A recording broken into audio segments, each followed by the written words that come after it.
Dalam nama Bapa dan Putra dan Roh Kudus. Amin. Allah yang penuh kasih, hidup kami adalah anugerah, tapi sekaligus kesempatan untuk berbuah.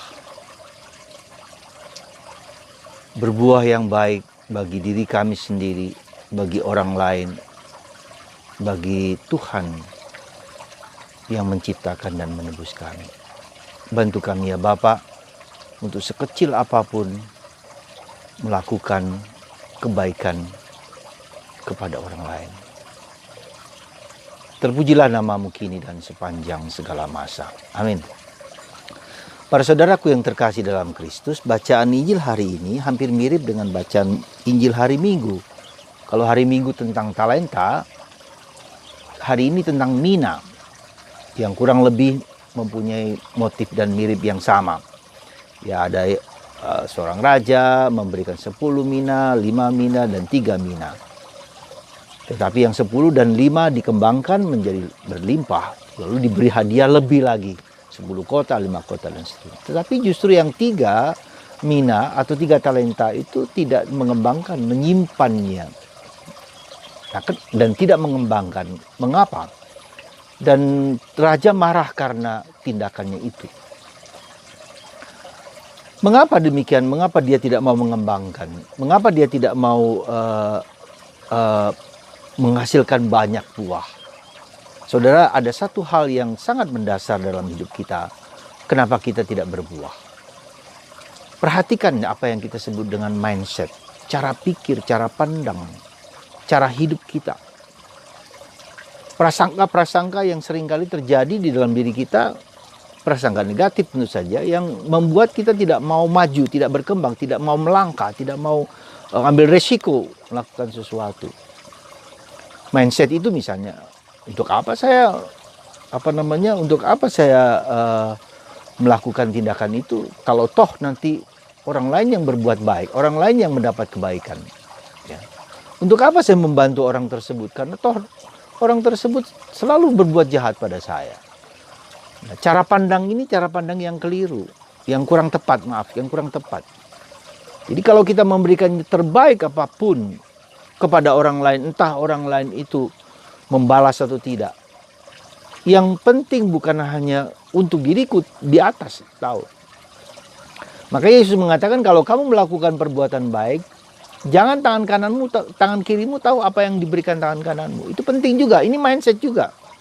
Karena ada orang-orang tertentu yang berbuat baik lalu disiar-siarkan, diberita-beritakan, dan ini sangat viral ya, ketika orang melakukan, meskipun tidak jarang itu juga bagus supaya membangkitkan orang untuk berbuat baik.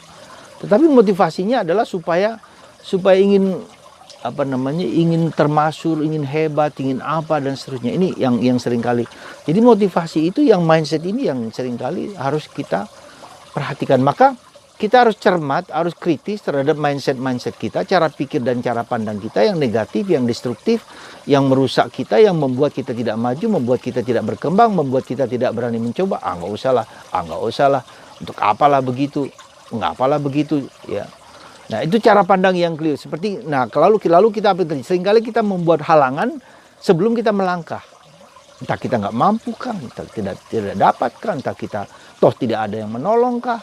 Jadi itu yang seringkali terjadi justru ketika orang tidak mempunyai bakat. Ya, jadi ketika orang tidak punya bakat 3 dibanding 5 atau 10, itu bakatnya kecil. Ketika orang berpikir, cara pikir, cara pandang, ini kan menunjukkan cara pandang kita, cara pikir kita, cara kita merefleksikan kehidupan itu. Perhatikan itu. Jadi saudaraku yang terkasih juga dalam hidup rohani. Udahlah Romo, nggak usah serius-serius lah Romo. Ya sudah seperti ini aja lah Romo. Untuk apa kita masuk lebih dalam untuk mencari relasi dengan Yesus? Ya sudahlah, gini aja lah cukup. Untuk apa? Untuk apa berusaha? Untuk apa menderita? Untuk apa sakit-sakit? Lebih baik udahlah sampai di sini saja cukup. Jadi apa yang disebut juga dengan complacency, rasa malas, rasa tidak mau berjuang, rasa tidak mau masuk, rasa tidak mau lebih dalam. Berbuah melimpah, kata Yesus. Aku akan memberikan kepadamu hidup yang berlimpah-limpah. Yohanes bab 10 ayat 10 yang saya ingat selalu. Saudaraku yang terkasih dalam Kristus. Jadi, nah, mina atau talenta itu bukan hanya bakat, kemampuan, tapi kehidupan sebetulnya juga. Seluruh hidup kita, entah diriku pribadi, dalam keluargaku, dalam masyarakat, dalam gereja, komunitas ini, ya. Jadi kita harus mengembangkan diriku di dalam apa? Di dalam kehidupan ini. Bagaimana hidupku itu menjadi lebih baik dari hari ke hari bersama orang lain, ya. Bersama tetangga, bersama anggota keluarga. Ya, ketika ada keluarga kita, situasi keluarga kita tidak menyenangkan, itu juga menjadi panggilan kita untuk memperbaiki yang tidak baik menjadi baik. Ya, jadi itu hidup kita lebih luas bersama siapa saja. Jadi kita berusaha semaksimal mungkin menyumbangkan sesuatu yang baik yang bisa kita berikan kepada orang-orang di sekitar kita. Lalu yang terakhir, kalau boleh dikatakan, ya, kita bisa saja mengembangkan banyak hal. Tetapi kan juga ada keterbatasan-keterbatasan. Nggak mungkin bisa segala-galanya bisa kita kembangkan. Nggak mungkin. Nah, maka harus ambil sesuatu yang sangat esensial. Nah, apa yang sangat esensial? Bukanlah suatu perkembangan seperti pohon rindang begitu, ya, menghasilkan buah. Tapi juga bukan hanya itu.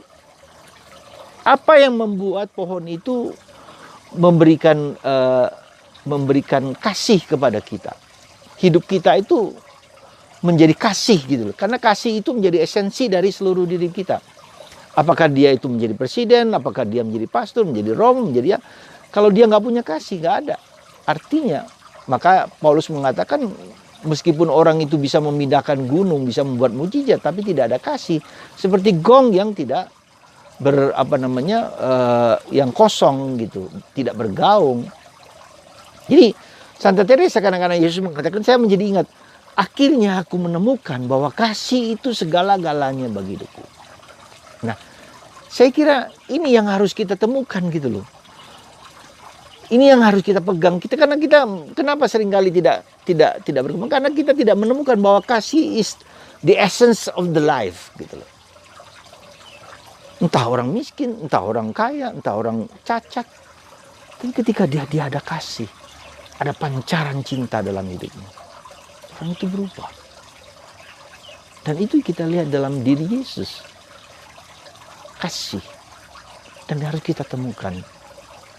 Kasih mengatasi segala-galanya.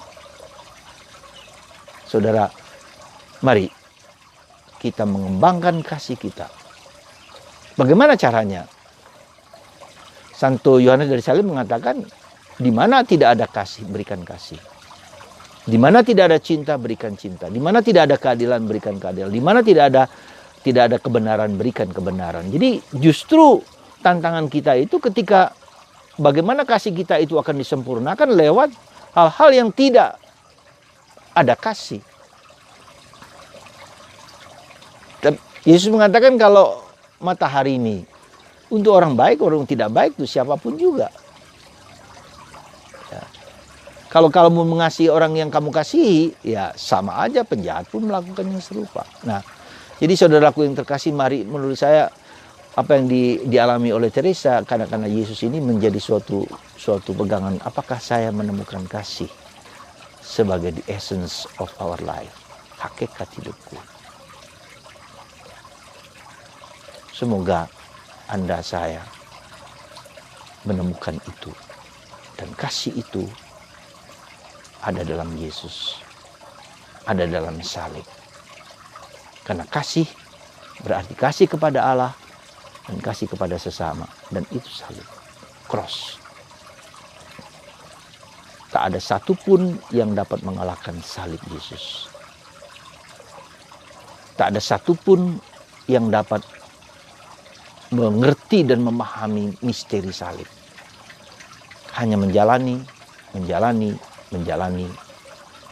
kehidupan yang merupakan anugerah ini. Sekecil apapun kasih yang kita berikan adalah buah yang terindah dan diukur oleh kasih itu. Anda, mari saudara, kita menemukan kasih dalam hidup kita sebagai cara untuk bisa masuk ke surga. Kenapa begitu?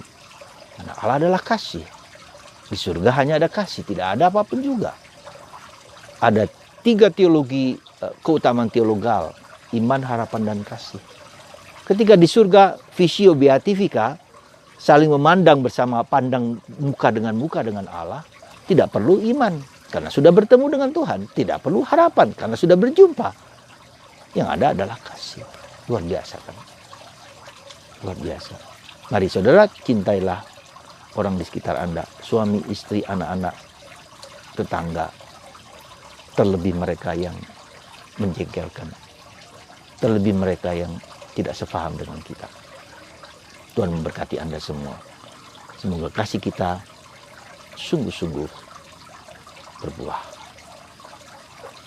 Berkat Tuhan atas Anda semua dalam nama Bapa dan Putra dan Roh Kudus. Amin.